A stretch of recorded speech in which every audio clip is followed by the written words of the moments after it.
Olá, querido professor, tudo bem com você? Seja bem-vindo mais uma vez ao nosso programa Revisa Aí. E estamos aqui com o pastor Bruno, Tudo bom? pastor Jean, primeira vez conosco. Obrigado pelo convite, pastor Patrick. É uma alegria tê-lo aqui conosco. Pastor Jean, antes de darmos início ao estudo da lição, gostaríamos de que você pudesse apresentar para os professores de onde veio, é carioca, não é, formação. Tá bom.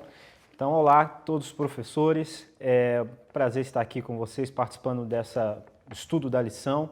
Eu sou aqui do Rio de Janeiro, mais precisamente da cidade de Duque de Caxias, aqui na Baixada Fluminense. Atualmente estou trabalhando como pastor auxiliar aqui da igreja de Botafogo e sou formado, muitos não sabem, em matemática também, licenciatura, trabalhei em sala de aula e Deus chamou para fazer o teológico e hoje é uma alegria estar aí no ministério, trabalhando já no segundo ano do ministério, aí terminando, caminhando para o terceiro. Que bênção, pastor. Que bênção, uma alegria, viu? Uma honra tê-lo aqui. Casado, tem filhos? Casado, tenho 2 filhos, né? Alice, de 7, e o Heitor, que vai fazer 2 aninhos agora em outubro. Ah, ok. Que bom, viu? Que bom. E lembrando, pastor Bruno e pastor Jean, estamos nos aproximando aí do dia 23 de agosto, é o dia do projeto Maná, mutirão de assinaturas da lição da Escola Sabatina. Maravilha. Perder, né? Claro que não, temos várias promoções. E temos o dia todo, né, pastor? O dia todo, domingo, de 8 horas da manhã até às 8 horas da noite, ou às 20 horas. Mas só dá para fazer essa assinatura no dia 23, pastor? Claro que não. O mês de agosto é o mês do Maná. Pode ligar, então. Com certeza, nesse dia Sim. 23, várias pessoas estarão ligando, mandando WhatsApp e tal. Mas você tem a oportunidade do dia 23, mais os 31 dias aí O de restante do mês pode fazer. agosto. Temos a alegria de realizarmos, então, a assinatura da lição da Escola Sabatina. Grande oportunidade. Com certeza, uma grande oportunidade. E lembrando que cada programa deixamos uma dica Opa. do livro, as 52 dicas para os professores da Escola Sabatina. E hoje temos conosco novamente o Wagner. Qual é a dica de hoje, amigo?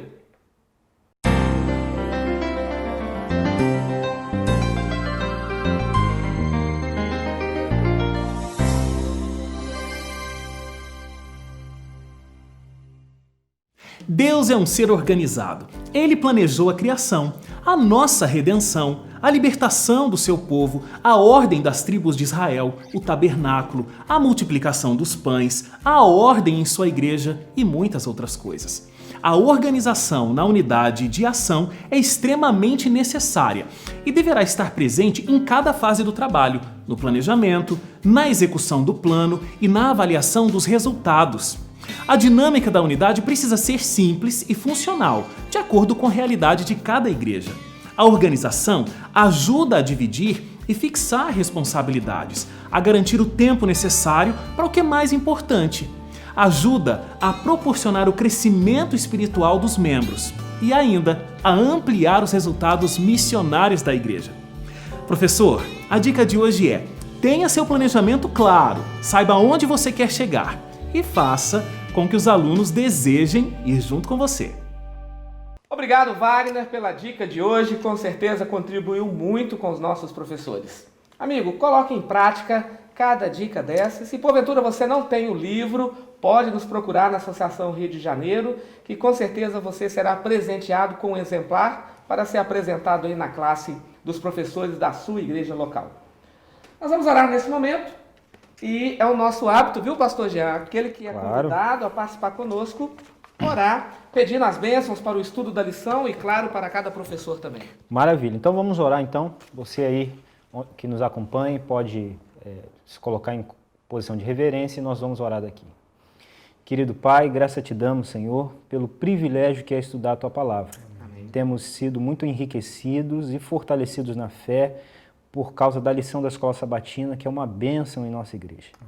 Ajuda-nos agora, concedendo o Teu Santo Espírito, nos dando luz, entendimento, sabedoria, para que o assunto que vamos aqui tratar venha achar lugar em nosso coração e redundar em frutos para o Teu reino. Amém. Nós pedimos, ó Deus, a Tua bênção e a Tua direção em nome de Jesus. Amém. Amém.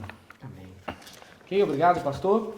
Amigos, a lição de número 8. Como que o trimestre passa rápido, né? Voa. Já estamos no Boa, 8. verdade, já estamos aí na lição 8. E durante essa semana estudamos sobre um dos maiores e melhores exemplos de como ministrar a palavra, Como testemunhar. testemunhar, O pastor modelo, né? o pastor modelo, Se a o gente pastor quer ter um- dos pastores, né? Um paradigma do que é ser um pastor é olhar para Cristo, né? Justamente. Justamente. E o verso para memorizar, pastor Jean, ele encontra-se em Mateus, capítulo 9, verso 36. Sim, e aqui diz assim: vendo ele as multidões, compadeceu-se delas, porque estavam aflitas e exaustas, como ovelhas que não têm pastor. Interessante. As multidões acompanhavam Jesus Cristo. Por onde ele passava, Tinha alguém seguindo. tinha alguém seguindo. Dificilmente você encontra Cristo isolado, salvo quando ele estava orando. Ele vai né? se retirar para Ele alguns retira- propósitos. Né? Justamente, Como esse. mas todas as vezes que lemos, ele está ali acompanhado pela multidão. Mas Mateus, ele coloca uma expressão aqui que chama a atenção. Eram ovelhas que não tinham um pastor. Os fariseus não eram líderes religiosos? Pois é, Os saduceus não eram líderes religiosos? também. Os herodianos não eram líderes religiosos? Os essênios não eram líderes religiosos? Os escribas também não eram líderes religiosos? Os doutores da sinagoga não eram líderes religiosos? Dá a impressão de retroalimentação, né, pastor? É estranho, não é? Sim. Olhamos para esse texto, havia vários líderes religiosos, mas Cristo, quando ele enxerga a multidão, ele enxerga cada uma delas como ovelhas sem pastor. E ele enxerga as necessidades próprias, né, daquele povo. E um Exatamente. detalhe, Estavam aflitas e exaustas, né? Eu gosto dessas duas palavras, porque quando a gente liga com o exemplo, né, a analogia que Jesus está falando das ovelhas, e você imagina a ovelha que é um animal manso, né, tem a sua característica de mansidão, de ser dócil, e aí estar aflito e exausto é uma reação assim, quase que antinatural para uma ovelha. Então mostra aí a gravidade da situação em que aquele povo se encontrava, né? Eles estavam desesperados, em outras palavras, assim.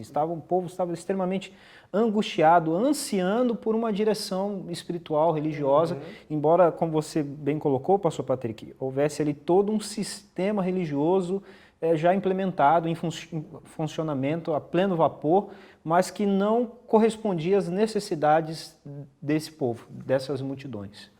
havia regras sobre regras, mandamentos sobre mandamentos, mas Jesus disse assim, não esqueça de um ingrediente de extrema importância, a misericórdia, né? Então, quando o texto aqui diz que Cristo compadeceu-se delas, ele demonstrou que uma empatia, né? Sim. Pelo ser humano, uma empatia, se colocar no lugar, né? Sofrer junto. Daqui a pouquinho eu vou entrar num comentário da lição de domingo que você me lembrou aqui. Ok, Muito ótimo. bom. Tem um texto de Ellen G. White no livro Desejado de Todas as Nações, pastores e professores, que diz assim: teria muito mais êxito a obra evangélica em nossos dias se fosse o exemplo de Cristo estritamente seguido. Sim, sem dúvida. Você colocou no início, né, o pastor dos pastores, o maior exemplo. E aí dentro da lição, pastor Bruno, tem um outro exemplo também de Ellen White, aí no segundo parágrafo da lição da Escola Sabatina. Ciência do bom viver. Isso, página 143. Como que Cristo, qual era o método de Cristo para ministrar a palavra? Bom, ele ministrava com crase, né, as necessidades. Então, dando uma lida aqui nessa citação, está no domingo, você pode acompanhar. Unicamente, o método de Cristo trará verdadeiro êxito no aproximar-se do povo. O Salvador misturava-se com os homens como uma pessoa que lhes desejava o bem. Manifestava simpatia por eles, ministrava-lhes as necessidades e granjeava-lhes a confiança. Aí, então, ordenava, vem e segue-me. Jesus não fazia assim, você está com fome? Eu vou orar por você, tá? Pois é. Pode ir, estou orando por você. Não era bem esse A o método de estratégia, Cristo, não a era estratégia, né? Olha que interessante, ele identificava-se com as pessoas, ele mostrava que desejava o Simpatia. bem, ele tinha simpatia, empatia, né? E hoje em dia Depois ele convidava. a gente tem muita dificuldade de mostrar, né, numa cidade grande como a nossa, pessoas que se aproveitam, a gente fica assim meio receoso. Né? E eu particularmente, assim, é uma coisa bem pessoal, eu tenho até um pouco de resistência quando a gente usa a palavra estratégia, né? Porque eu penso que não era uma estratégia para Cristo. Era assim que de fato Jesus estava preocupado, interessado nas necessidades das pessoas. Né? Era uma coisa espontânea. Porque quando a gente fala em estratégia, a gente que lida com o trabalho da igreja, as obras missionárias da igreja, fica parecendo uma coisa assim bem profissional, que a gente vai fazer algo para alcançar um fim, um meio para um fim. E eu não vejo isso nos evangelhos. Aqui, logicamente, a Ellen White ela coloca de uma forma sistematizada para a gente entender e compreender a maneira como Cristo agia. Mas não quer dizer que Jesus fazia isso para conseguir, então, fazer com que as pessoas o seguissem, mas que Jesus, de fato, estava interessado nas pessoas. Ele não ensaiou isso. Exatamente, porque é diferente quando eu faço algo para alcançar um fim, para eu fazer um proselitismo, porque eu quero que aquela pessoa ela estude a Bíblia, ou que ela se batize, que ela faça parte da minha igreja, do que quando eu faço algo genuinamente porque eu estou interessado naquela pessoa, porque ela está com uma necessidade que eu quero suprir e não espero absolutamente nada em troca. Eu quero apenas que ela tenha dignidade, seja assistida na sua necessidade. Então eu vejo esse tipo de espírito nas ações de Jesus. Então eu acho importante fazer esse esclarecimento do que quando a gente fala estratégia fica parecendo uma coisa assim muito profissional, uma coisa planejada, como você falou, e não natural, espontâneo, como tem que ser, né? Brotar do amor cristão. Sim, justamente. Um detalhe, Rick Warner, ele escreveu um livro chamado Uma Igreja com Propósito. E na página 43 ele disse assim: aprendi que muitas pessoas não ouvem até que sejam ouvidas primeiro. As pessoas não se importam com quanto nós sabemos a respeito da palavra de Deus, ou até que então elas possam saber o quanto nos importamos com ela. Uma conversa inteligente e amigável abre as portas para evangelizar os não crentes de maneira rápida do que qualquer outro tipo de estratégia. É bem o que você disse, exatamente. pastor. Exatamente isso. Cristo, ele conversava, ele entendia o contexto, né, que a pessoa estava ali inserida, e ele então agia mediante tudo isso. Sim. A gente não está, só complementando, pastor, assim, a gente não está vendendo um produto. Né? Nós estamos compartilhando a nossa vida. Verdade. Quando a gente testemunha, a gente está compartilhando daquilo que a gente vive com Cristo, e porque a gente deseja que o nosso próximo ele tenha acesso ao mesmo poder, à mesma esperança, aos mesmos cuidados, às mesmas bênçãos que eu recebo na minha convivência com Cristo. Então, é diferente de um vendedor que chega na porta de uma pessoa para vender um produto e aí você vai usar toda uma estratégia de convencimento porque você quer fazer com que aquela pessoa consuma algo. Eu não quero que a pessoa ela compre a minha ideia, ou compre a minha religião ou a minha igreja, mas eu quero que ela conheça Cristo assim como eu conheço. Então, é diferente o testemunho. Sim. É verdade. Então, queridos, a lição de domingo, a atitude de Jesus em relação às pessoas, né? O método de Cristo e agora qual era a atitude que ele tinha para com as pessoas. Eu li uma ilustração recentemente de Michelangelo, um grande artista, né? Pintor italiano, e ele estava caminhando pelas ruas da Itália e ele viu uma pedra de mármore e as pessoas disseram: "Ah, uma pedra?" Ele disse: "Não é uma pedra, é um anjo." Como assim? E ele esculpiu ali um anjo, ele disse: "Eu vi o anjo no mármore, eu esculpi até que eu libertei." Como ele olhou para aquela pedra e ele enxergou um anjo através dela, né? Viu além, né? Ele viu além. Quando Cristo olhava para as pessoas, ele via também além. Lembra de Samuel? Sim. Esse Senhor. Não. Agora é esse Senhor. Também não. Mas, Senhor, já passaram todos aqui. Não, tem um pequenininho. O último filho de Jessé. É um que não tem nem importância para a família. Ninguém dá nada por ele. Ninguém dá nada por ele. É esse aí, né? É esse aí. A lição, ela veio mostrando algo de extrema importância, pastores e querido professor. Muitas vezes, os próprios líderes religiosos olhavam para as pessoas e diziam: ó, você é incircunciso, você é imundo, você é indigno do céu. Eles faziam isso com as pessoas, criavam leis e dificuldades, não é? Filho de Beuzebu, filho de Belial, né? E até o próprio Cristo, eles referiram assim para a pessoa de Cristo. Mas Cristo fazendo o seu maior discurso, conhecido aí como o Sermão do Monte, ele fala de duas coisas de extrema importância.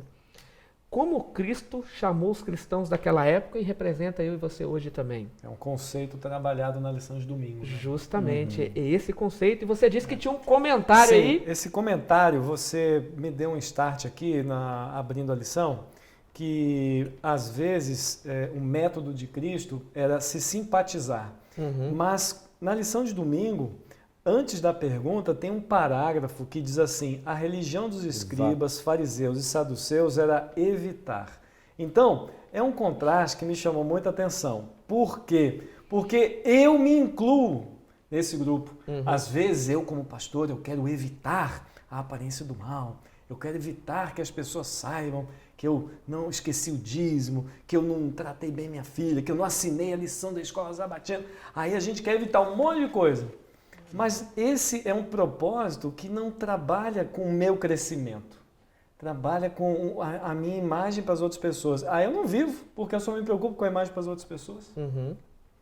Cristo se preocupava com as outras pessoas. É diferente da imagem.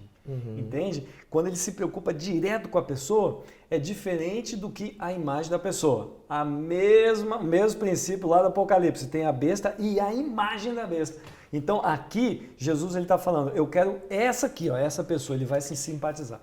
E eu vejo que tanto no judaísmo como no adventismo existem muitos medos. Então esses medos nos levam a evitar.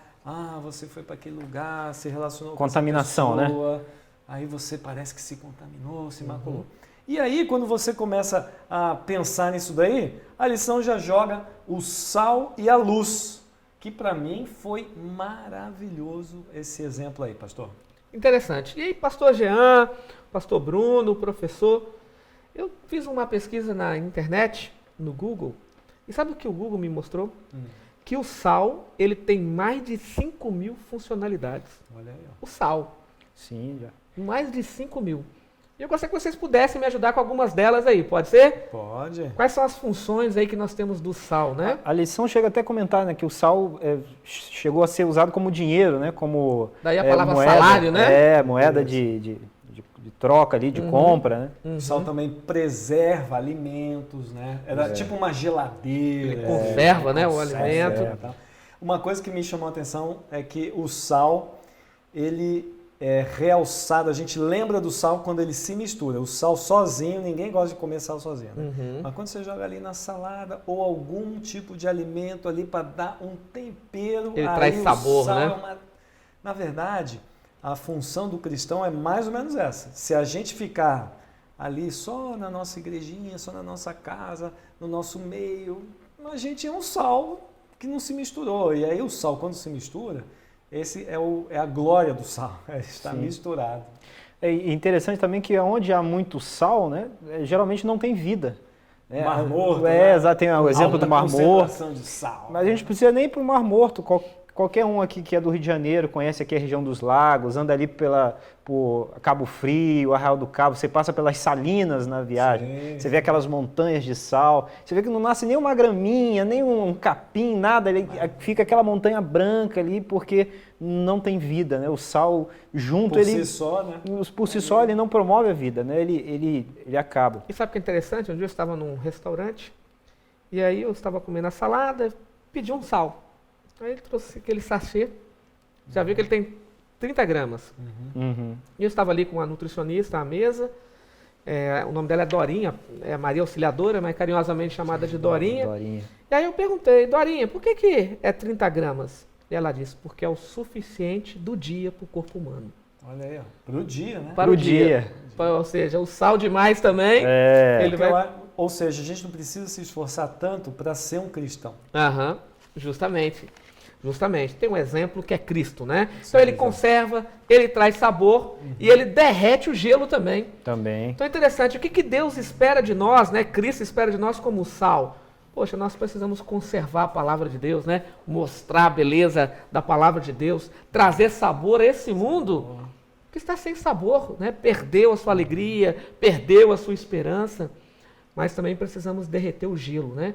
As pessoas hoje estão com o coração endurecido, uma pedra de gelo, e podemos derretê-lo como o sal dessa terra, não é verdade? Mas ele chamou o ser humano também, o discípulo, com outro nome. De luz, né? De luz, né? Luz. Também muito bonita a parte da lição, o último parágrafo, né? Aquela explicação maravilhosa, né? Então diga lá, pastor. A luz, está aqui no último parágrafo, professor. A luz não evita as trevas, Exatamente. nem se separa delas. Olha só, ela brilha na escuridão e a penetra, tornando-a luz. Eu achei fantástica essa frase. Exatamente.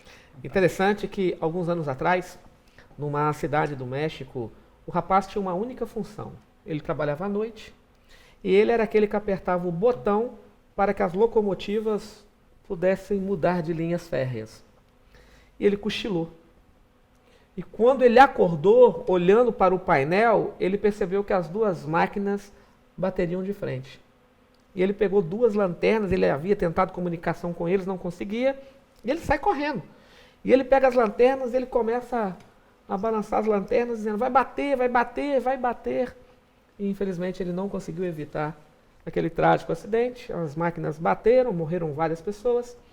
Ele foi preso, foi levado a julgamento, e no julgamento ele disse, ó, aconteceu assim, assim, mas eu peguei as lanternas e eu tentei salvar as pessoas. E o juiz então disse, você fez de tudo para salvá-los? Eu fiz de tudo. Ok, você já pagou um tempo na cadeia e tal, e ele foi liberto ali. E o advogado então o abraçou e disse, ó, ganhamos a causa.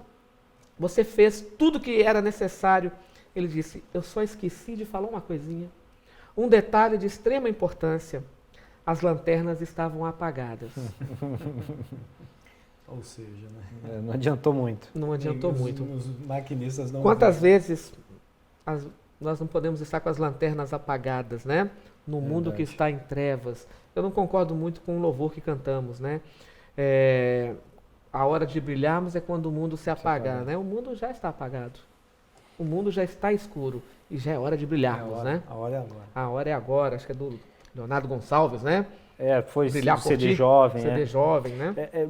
Eu achei legal esse dia de domingo, né? Esse tema que a lição tratou, porque ele trata de um dilema que nós como cristãos, a gente vive intensamente na nossa vida. Todos nós somos pastores, os irmãos, todos que são cristãos e que se comprometem a viver pela palavra de Deus, vão viver esse dilema, que é o estar no mundo, mas não pertencer ao mundo, não ser igual ao mundo. Né? A gente vive esse dilema.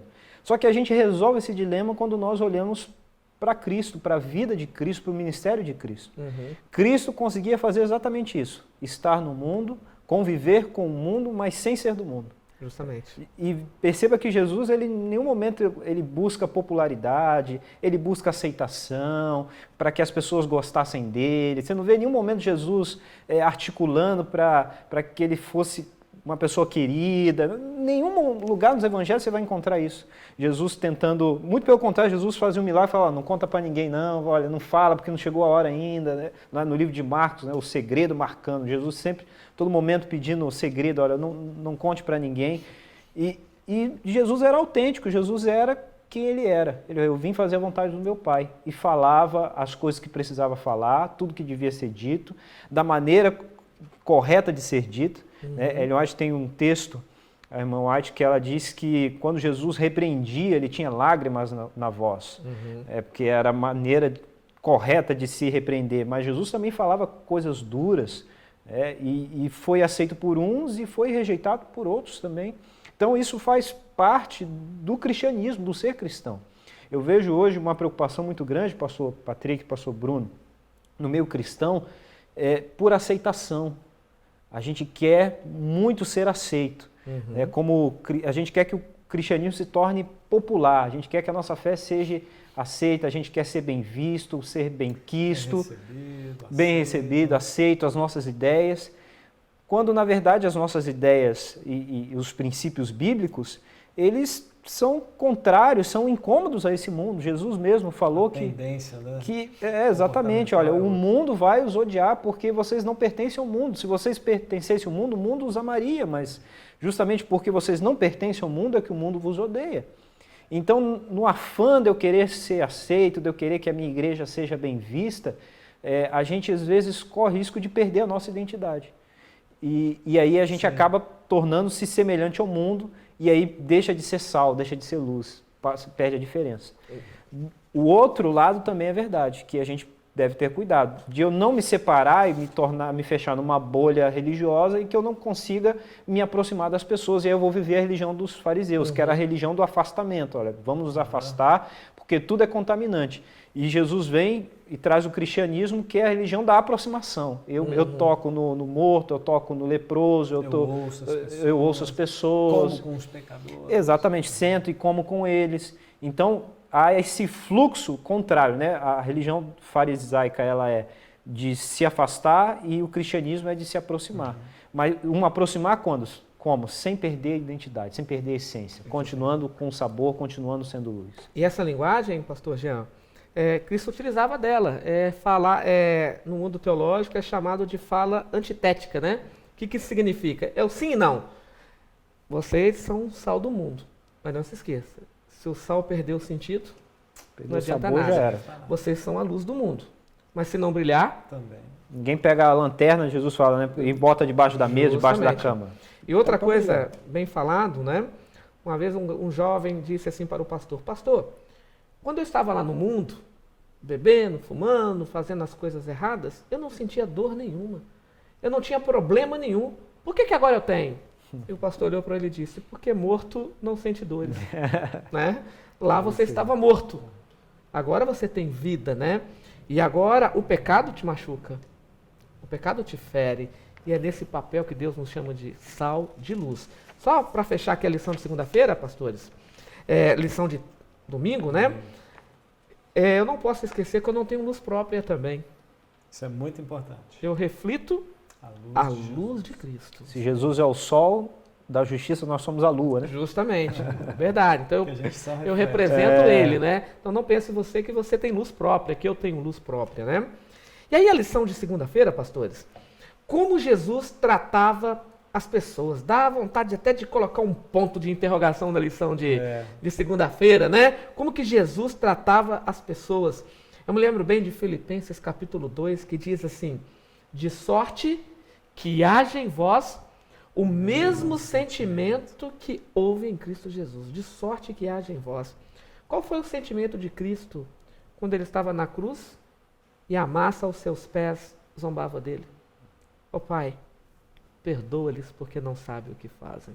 É uma proximidade com uma natureza e um mundo espiritual que muitas vezes a gente fica assim: puxa, eu não tenho essa... Eu estou longe. Eu não sei como é que ele faz isso. Porque, como o pastor Jean falou, para Jesus era extremamente natural e espontâneo. Exato. Lá estava a mãe dele, João, a mãe ficaria sozinha, ele na cruz, ele esquece dele. E ainda fala: ó, João, cuida dela. Eis aí a tua mãe, cuida dela. Mulher, eis aí o teu filho. Ele esquece dele. Então, como Jesus tratava as pessoas, né? Inclusive tem um livro do pastor Morris Vender, né? Eu quero Sim. falar, Morris Vender. Vender. Tá na casa, publicado, acho que no site da CPB deve encontrar. Como Jesus tratava as pessoas. É um livro fantástico, excepcional. Pequeno, fácil, gostoso de se ler, pode ser usado até como leitura de meditativa, né? Assim, devocional. E é interessante porque a lição traz essa ideia, e isso é muito verdadeiro, porque Jesus via o potencial, a capacidade das pessoas. E eu penso que isso não é porque ele era Deus, não é porque Jesus era Deus, ele tinha uma visão, um raio-x de Deus, assim, especial para ver o coração das pessoas, como Michelangelo viu lá o anjo no mármore. Não, Jesus, ele via o potencial porque ele é o nosso Criador, ele sabe do que nós somos feitos, ele sabe quem nós somos, e ele deseja passar para nós esse mesmo sentimento de nós buscarmos sempre o que é de bom na outra pessoa, porque por pior que eu possa imaginar que a outra pessoa seja, há sempre algo de bom a ser despertado ali, a ser trabalhado. Eu, como cristão, eu preciso acreditar que cada pessoa foi feita à imagem e semelhança de Deus e que ela tem nela ali alguma coisa, né, que, embora possa ter sido maltratada e deformado pelo pecado, mas que pode ser despertado para o bem, despertado para a luz, para a vontade de Deus, porque ele foi feito à imagem e semelhança de Deus. Pastor Patrick, essa lição de segunda, eu diria para o professor o seguinte: se eu fosse passar a lição, eu diria assim, ó, Jesus ele é amoroso, é gentil, então ele tratava as pessoas com toda simpatia, com muito jeitinho, mas o autor e a comissão da Escola Sabatina que montou todo esse formato, as perguntas, ela foi muito feliz, porque embora Jesus tivesse tanta espontaneidade e naturalidade, eles trouxeram aqui 2 exemplos que Jesus se admirou. Impressionante. E por que eu estou falando isso? Porque eu fico me questionando, puxa, quando eu faço as coisas, Jesus não se admira, né? Eu já até esperava, Bruno, eu estava esperando mesmo, você é desse jeito aí. Mas aqui não, Jesus ele se admira dessas pessoas. Então, a gente provavelmente, o pastor Patrick vai abordar esse assunto aí. Com certeza. Mas antes, pastor Bruno, e você já se prepara então aí, que eu vou deixar você então com o centurião romano. Beleza. E o pastor Jean com o escriba, né? Que são justamente esses 2 aí. Mas uma vez eu estava na sala pastoral, me preparando para pregar numa igreja na Bahia, e um ancião, alguém perguntou para ele assim, ancião, o senhor já está aí bem idoso, ele já tinha mais de 30 anos como ancião daquela igreja. O senhor tem algum recado para dizer para esses pastores que estão formando agora? Eu estava no meu 3º ou 2º ano de teologia, não me lembro bem. Ele disse, muito experiente, respeitado pelos pastores, pela associação, a ABAC. Ele disse assim, ó, o cristão deve ser como uma árvore de sândalo. Agora tem que explicar. Eu não entendi isso. E aí eu levantei meu dedinho, né? Eu falei, amigo, eu não conheço a árvore de sândalo. Ele disse, ó, é uma árvore cheirosa. E ela perfuma o machado que a fere. Eu falei, uau. Dura coisa falaste, né? O cristão precisa ser como uma árvore de sândalo. Lindo exemplo. Perfumar o machado que o fere. Lindo exemplo, né? Lindo, porque às vezes nós, como pastores, somos feridos, né? Pelas ovelhas. Justamente. Temos certeza que muitos nem sabem que estão fazendo isso, mas a gente precisa ser o pastor das ovelhas. E nós, como professores e amigos, também vamos receber de alguns colegas e amigos de igreja essas feridas. E nós precisamos entender que elas também são ovelhas de Deus e nós estamos todos juntos nesse rebanho. Justamente. Então, pastor Bruno, me diga aí, o centurião romano, ele tem um encontro com Cristo, ele faz um pedido, sentiu-se indigno. Essa parte da lição começa com uma pessoa que não é judia, né? Então, vou falar do centurião, logo mais o pastor Jean vai falar de alguém que é judeu.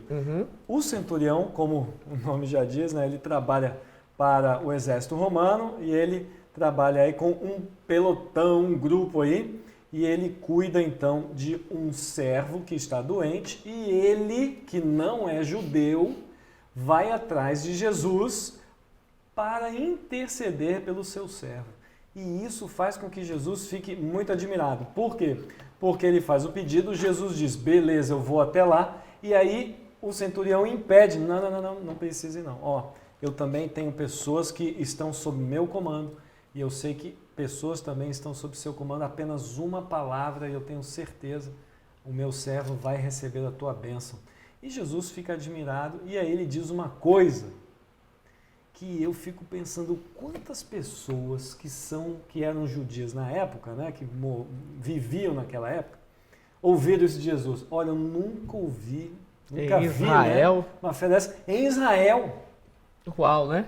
Quer dizer, Jesus com poderes sobrenaturais, divino, Deus onisciente, ele vai e solta uma dessa? Para mim, isso é um exemplo lindíssimo. Então, uma pessoa não judia recebe essa bênção, isso demonstra que Jesus ele veio para todo aquele que nele crê. E Jesus se admira porque ele encontra uma fé impressionante nesse centurião. Verdade. Então o pastor Bruno, ele menciona a respeito do centurião. Esse nome vem porque possivelmente ele cuidava de 100 soldados, né? Provavelmente de Roma. Mas vem agora dentro do contexto também, pastor Jean, um escriba. Alguém que tinha a alegria de escrever a Bíblia. Ele pegava os escritos inspirados, né? Ele não era apenas um judeu. Justamente. Um judeu que mexia com a palavra. Ele escrevia a palavra de Conhecia Deus. profundamente. Justamente, conhecia profundamente a palavra de Deus. Diferente do centurião, o oposto. Né? Exatamente. Justamente. É justamente isso que eu ia falar, e como o pastor Bruno colocou, os autores da lição foram muito felizes com o exemplo. Né? Porque às vezes a gente comete o erro quando a gente lê essa passagem do centurião, dizendo, olha aqui Jesus dizendo, mostrando aqui, olha, que alguém que não era da igreja tinha mais fé do que aqueles que estavam na igreja. Mas Jesus, ele também via o potencial e amava e tentava salvar aqueles que já conheciam, né? Que Jesus estava interessado nos escribas, nos mestres da lei, exatamente, tanto quanto nos de fora. E no caso aí do escriba, é bem interessante porque para quem conhece os evangelhos, não é nenhuma novidade que os escribas, os fariseus, os mestres da lei, eles sempre aparecem no texto bíblico com o intuito de provar a Jesus, cutucar, de provocar Jesus, de pegar Jesus em algum erro, em alguma contradição. É sempre nesse contexto. E aqui a gente tem um escriba que ele chega, ele faz uma pergunta para Jesus a respeito da lei, né, de como Jesus lidava com a lei, porque lembre que para os escribas e fariseus a questão da lei era muitíssimo importante, era algo assim vital, né? A fé consistia na lei, né? A lei era o próprio Deus.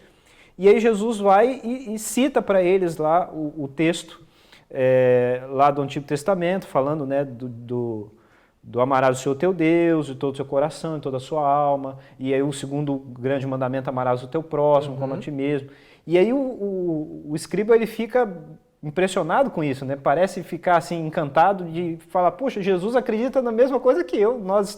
Falavam para mim que Jesus era um agitador, que se Jesus vivia falando heresias e tal. Próximo. E ele acredita, ele falou justamente aquilo que eu acredito, é como eu penso, nós estamos na mesma página, eu e Jesus fazemos parte da mesma igreja, nós temos a mesma religião. E aí ele vai, assim, meio como se não acreditasse, ele repete, fala, olha, mestre, de fato, muito bem isso que o senhor falou, é verdade, né? Nós devemos amar a Deus, que é único, não existe outro Deus, e amar o próximo como a nós mesmos.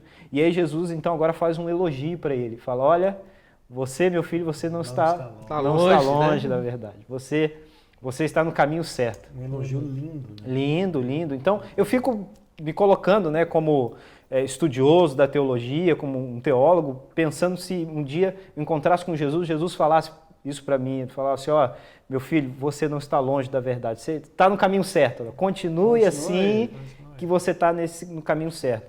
E aí a Bíblia não diz, logicamente, mas a gente pode aqui inferir a maneira como o escriba saiu da presença de Cristo, né? De como ele, exatamente, a sensação que ele sentiu. Se ele chegou ali com alguma dúvida a respeito de Cristo, com algum preconceito com Jesus, ele saiu completamente motivado, né? Diferente, falando, olha, Jesus é meu amigo, nós compartilhamos das mesmas crenças. E aí a lição, ela chama a nossa atenção para isso, né? O poder que um elogio tem. Verdade. Às vezes a gente tem a dificuldade de elogiar as pessoas, de reconhecer as pessoas, porque o nosso orgulho humano, pecaminoso, está sempre voltado ao engrandecimento próprio. A gente gosta de ser elogiado, mas geralmente a gente não elogia muito. E o elogio, ele tem um poder de abrir as portas, de abrir o coração. Um elogio sincero, logicamente, um elogio verdadeiro, as pessoas sabem quando é sincero. E Jesus usa esse recurso, né, vamos dizer assim, para abrir o coração daquele escriba. Ele não foi um bajulador, né? Exato. Ele falou, olha, filho, continua nesse caminho que você está indo bem. Sabe o que é interessante, pastor? Eu estava numa igreja fazendo uma semana de oração em Minas e uma irmã, ela ornamentou a igreja e principalmente ali à frente, a nave da igreja, ela colocou várias flores, plantas, era batismo da primavera, fecharíamos ali com o batismo da primavera, então ela montou a frente da igreja como um jardim e fechava dentro do tanque batismal, né? E aí eu me lembro que eu chego na igreja no sábado pela manhã, eu prego, mas antes de abrir a palavra de Deus, eu falei, eu gostaria de agradecer a pessoa, ou a equipe, né, que vieram aqui, que montaram, que fizeram a decoração. Que talento, que qualidade, que coisa gostosa, que agradável de se ver. Então eu comecei a falar, quem fez? E aí os irmãos apontaram o dedinho para uma irmã, simples. Eu falei, irmã, a senhora fez sozinha? Não, sim, pastor, sozinha. Ela dedicou ali a sexta-feira dela toda para fazer aquilo.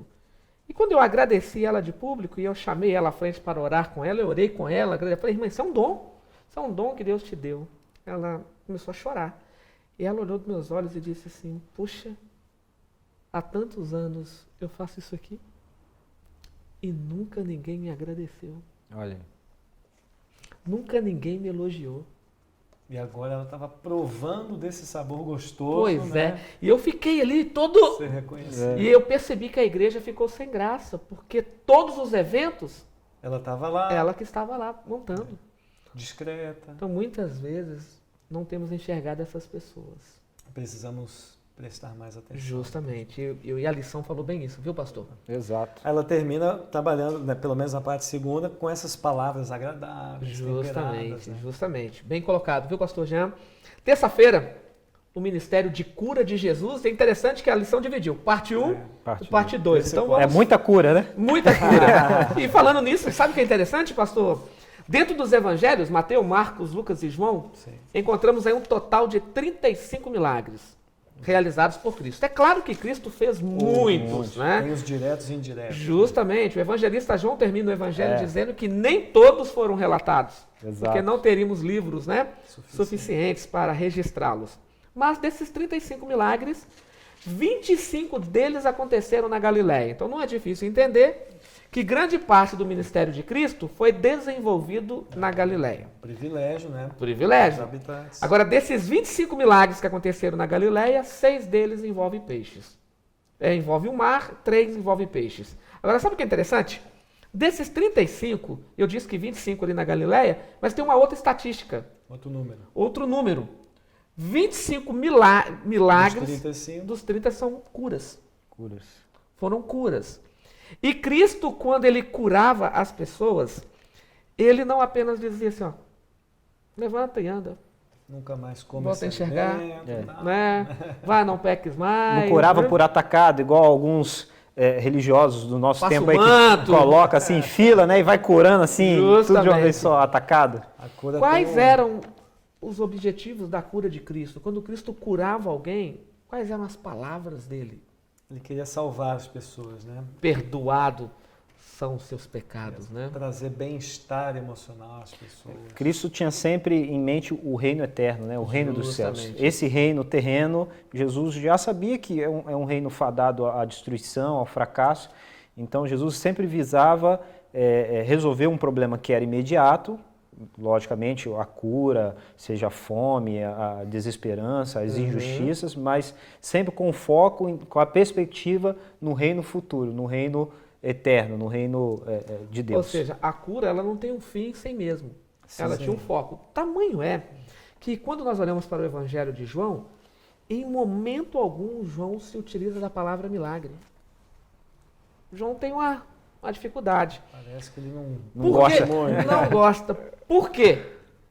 Porque muitas vezes só vamos atrás do milagre, só vamos atrás do pão, só vamos atrás da água se transformando em vinho. E isso aconteceu com Jesus durante o ministério dele, né? A Bíblia é bem clara, os evangelhos em colocar, que chegou um momento que Jesus disse, olha, peraí, vocês estão vindo atrás de mim, atrás de pão, só que eu sou o pão da vida, eu sou a água da vida, então você quer me seguir, então você tem que comer da minha carne. E aí saíram chateados, duro esse discurso, não dá para seguir esse homem, porque Jesus, e aí tem aquela quebra abrupta de seguidores, né? Aquela queda, se fosse nos nossos dias, né? Várias pessoas iam deixar de curtir a página de Jesus, de segui-lo no Twitter, né? Porque Jesus faz um discurso duro, porque as pessoas estavam atrás de Jesus, a multidão, em busca de quê? De milagres, de pão. Olha, multiplica o pão, você tem fome, multiplica o pão. Você fica doente, ele cura. Você morre e ressuscita. Então eu vou seguir esse homem onde é que ele for, porque eu vou estar bem. Eu diria, pastor Jean, que o professor ele pode trabalhar a função primária da missão de Jesus. A missão primária de Jesus não era curar fisicamente a pessoa. Exato. Agora, para salvar a pessoa, que é a missão primária de Jesus, né, ele veio para salvar todo aquele que nele crê.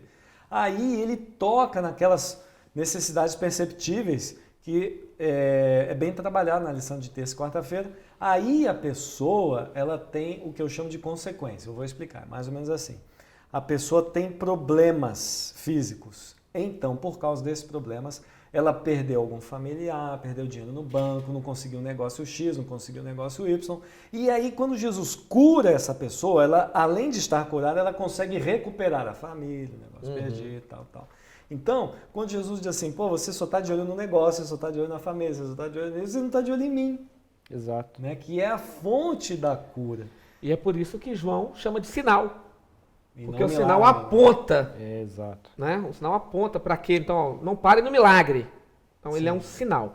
Agora, aí a lição de quarta-feira, que está em anexo, né? Tá atrelado. Mostra que Cristo, ele dividiu o ministério dele em 3 aspectos. Tá bem no comecinho. Bem né? no começo, Isso. né? Ensino, Pregação. pregação e cura. cura. Cristo, ele trabalhou, né, o seu Esse ministério tripé aí. dentro desta linha. Agora, sabe o que me chama muita atenção, querido professor? Com os milagres de Cristo, além dele falar, perdoados são os seus pecados, quando as pessoas procuravam Cristo e eu quero ser curado, e aí Cristo dizia, mas o que queres que eu te faça?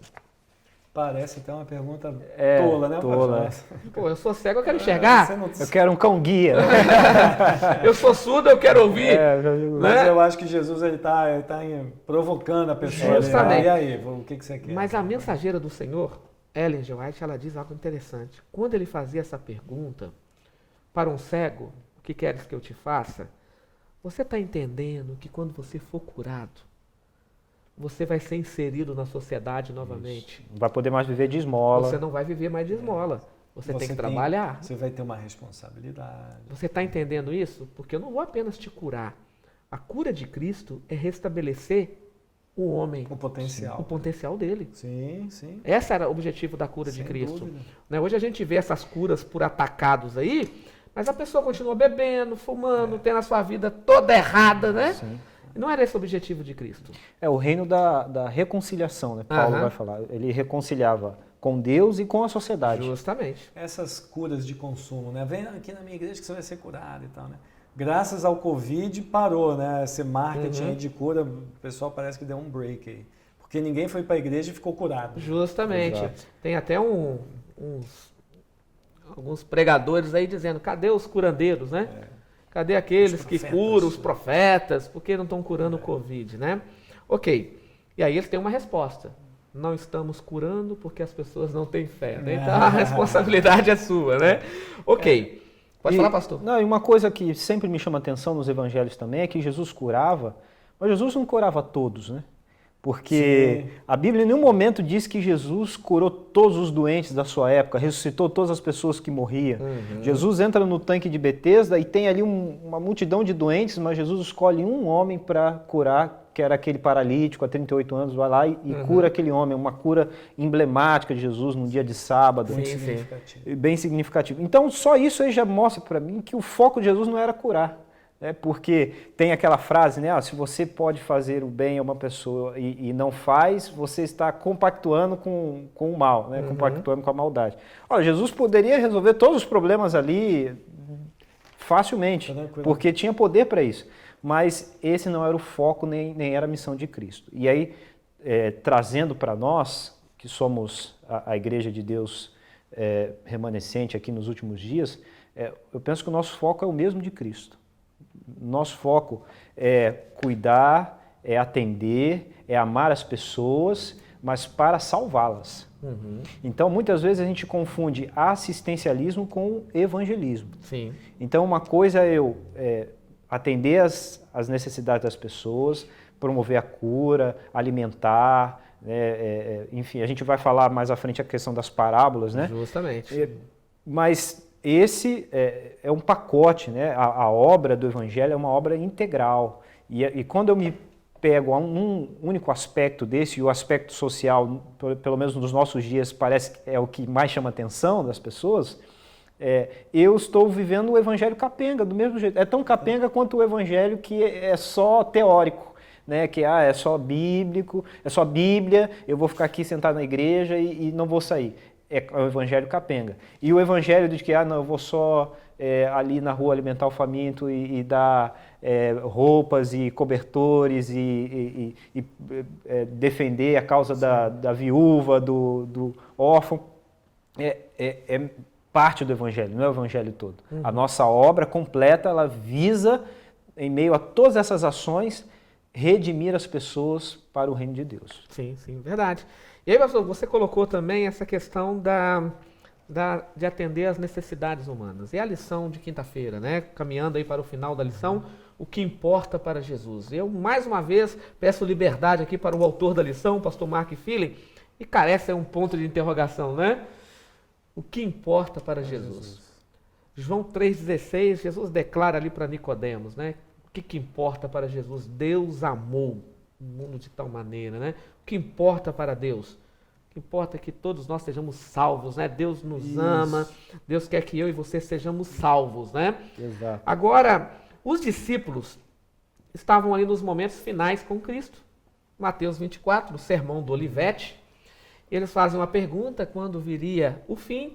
Jesus responde, mas parece que os discípulos não entenderam muito bem a linguagem. Ele conta várias parábolas. Sim. E 3 estão aqui, né? 3 encontramos aqui na lição, né? Eu gostaria que vocês me ajudassem aí com essas parábolas, por exemplo, a parábola da ovelha e dos cabritos, né? O que Jesus quis deixar ali para os discípulos e, claro, atingindo nós também, né? Sim, sim. A lição ela colocou de uma forma bem equilibrada, porque a mensagem de Cristo é uma mensagem equilibrada, uma mensagem, como eu disse antes, ela é uma mensagem integral, né? Ela não se prende a um aspecto somente, ela envolve todos. E as 3 parábolas que Jesus conta, que é a parábola das virgens, depois vem a parábola dos talentos e por fim essa parábola dos cabritos e das ovelhas. Elas estão em sequência, não é à toa, né? Tem um propósito aí. Então Jesus ele aborda 3 diferentes aspectos da vida cristã. 3 contrastes, né?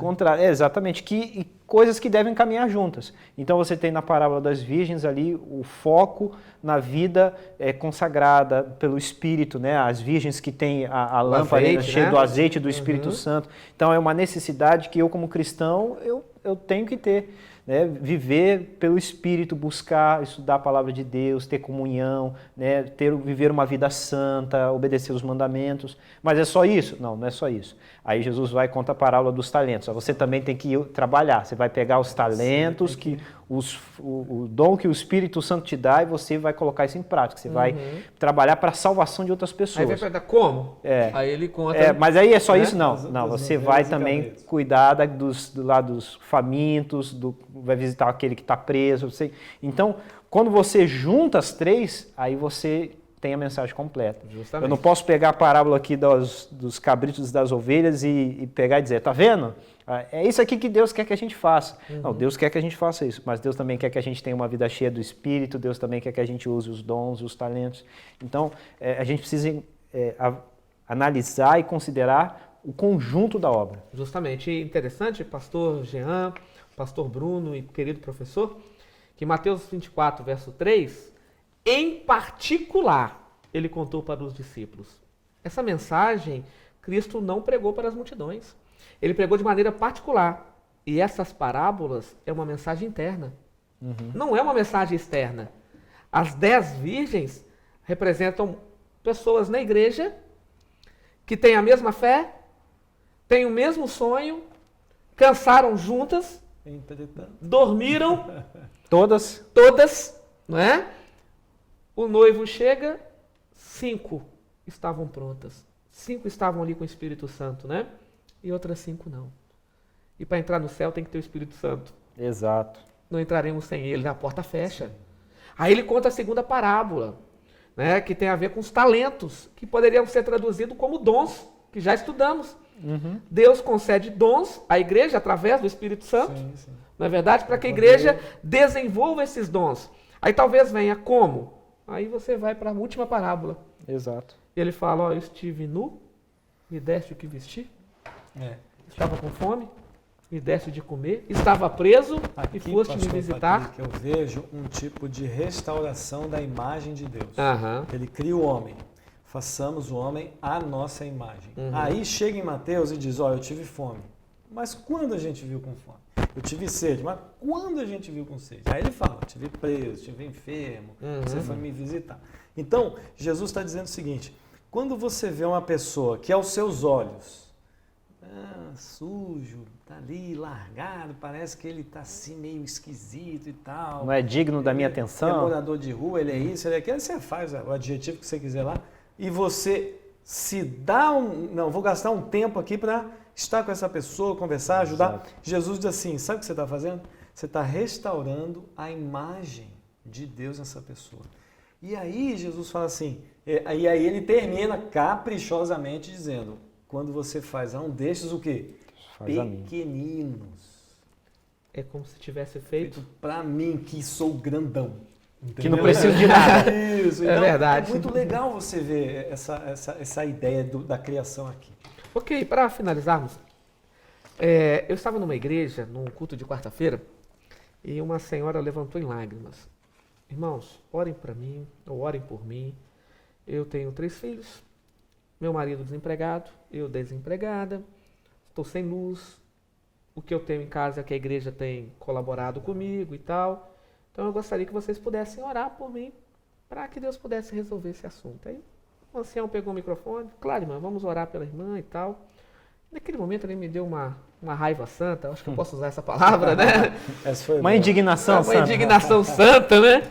E eu disse, amigo, eu não sou pastor dessa igreja, eu fui convidado apenas para pregar aqui no culto de quarta-feira, mas eu acho que nós não deveríamos orar, não. O pessoal, que é isso, pastor? Eu falei, não, amigos, eu nunca vi alguém orar e a luz de alguém ligar. Eu não conheço oração que faz a luz de alguém ligar. Se ela está aqui e ela precisa que a luz dela possa ser ligada novamente, Vamos pagar essa luz, nós temos que né? pagar a luz Exato. dela. Esse é o nosso papel. Porque, eu vou orar pela irmã, a irmã vai voltar, está com a luz apagada. Quem dera se eu pudesse orar, a luz voltar, né? Não é bem assim que funciona. E Deus quer usar a mim e você para abençoar essas pessoas. Então, acredito que a lição deixou isso bem claro, né? Começa mostrando como Cristo ministrava, para que a gente possa entender que quando eu estou ministrando como Ele, eu estou ministrando como se eu estivesse fazendo para Ele. Exatamente. Não é verdade? Com certeza. Para Ele. Que Deus abençoe você, querido professor. Que Ele use mais uma vez na classe da Escola Sabatina. Agradeço ao pastor Jean pela participação conosco, Um o pastor prazer. Bruno mais uma vez. E vamos orar, pastor Bruno. Vamos. Oremos então. Querido Deus, muito obrigado porque as orientações que o Senhor nos deu com relação ao próximo, ao dinheiro, ao modo como tratamos e ajudamos as pessoas, cresce a nossa vida espiritual e ajuda também outras pessoas a se aproximar de Ti. Verdade. Que os professores e os alunos de cada igreja recebam a Tua bênção, a Tua unção, a Tua paz, que nós possamos crescer em Cristo. E é por Ele que pedimos e agradecemos. Amém. Amém. Amém. Hoje nós temos um professor também especial. Opa, quem é? Diga aí. E ele está sendo representado pelo pastor dele. É? O pastor Jean. Conta a bênção. Quem é o professor nota 10? Olha, pastor Patrick, eu vou te falar que lá em Botafogo todos os professores são nota 10. Opa, que bênção. Mas eu queria, já que tem que escolher um, eu vou escolher o nosso primeiro ancião, o Abner, o doutor Abner Barreto, que ele não é somente professor da Escola Sabatina, mas também é professor da classe bíblica que nós temos lá na igreja aos domingos. Pelo menos tínhamos antes da pandemia, né, e retornaremos com a graça de Deus. Então, meu escolhido para representar a igreja de Botafogo, aí, professor nota 10 da Escola Sabatina, é o doutor Abner Barreto. Amém. Bom, parabéns aí, doutor. Parabéns, amigo. A igreja reconheceu o dom de Deus em ti, o pastor falando muito bem de você aqui. Deus te abençoe, viu? E eu tenho um recado para vocês.